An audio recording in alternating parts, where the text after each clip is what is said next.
There are a lot of people who are biting their fingers in fear that they might lose their jobs.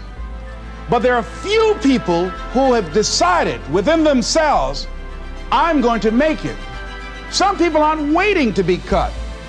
Some people are moving on their own because they feel within themselves, I've got what it takes to make it.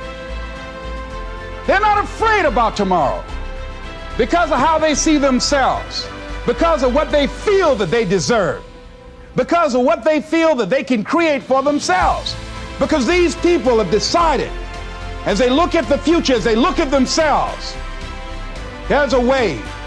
Where there's a will, there's a way for me to begin to create a way out of no way.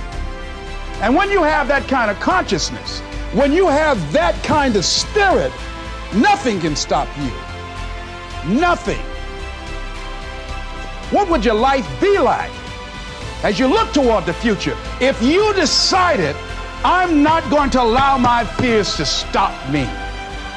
What would your life be like?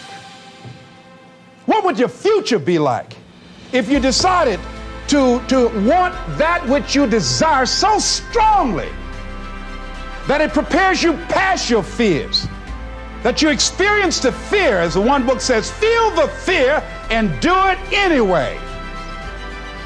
What would your life be like? And I'm saying to you that all of us who have been entombed by fear have the capacity to resurrect ourselves. When you are not filling your life with the things that you are capable of doing, see, we all have some stuff that we've been given. And I don't think that it's optional for us to sit on what we have. See, if you're sitting on what you have, what you've been given, and I think everybody's been given something to bring to the planet, that only you can do that, only you can perform that, only you can initiate that activity. And if you don't do that, if you're not filling in your life with your life work or your mission, then there are gaps in your life. And what we do when we're not living out our true identity, we begin to fill the gaps. We fill the holes with garbage. Alcohol, drugs, worry, self-destructive behavior. So when you begin to look at your life and you know that you're not doing what you can do because you have allowed yourself to be held captive by your fears.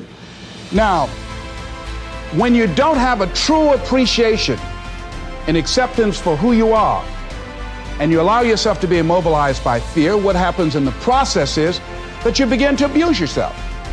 You begin to sabotage your life, you begin to sabotage your dreams, you begin to unconsciously work against yourself. You become your own worst enemy. So what do you do about that? Well, you begin to realize that your dream and your gifts have so much meaning and so much value for you till your hunger for them will begin to push you past the fear. Your hunger to have them will give you a special drive. As you work on yourself, as you begin to acknowledge your true identity, the true power that you have, the true capacity you have to bring about change, the miracle-working power that you have within yourself to do the things that you want to do.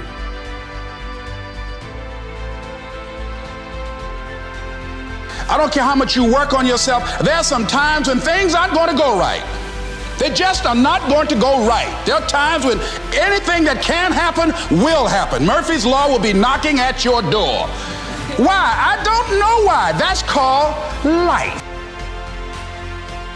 And you have to deal with it. Sometimes your life will be in a slump. I suggest to you that if you are facing a challenge, don't stop. Stay busy. Work your plan. Continue to do those things that you know that work for you after you have evaluated yourself in the situation. Continue to move. Stay busy, stay busy, stay busy.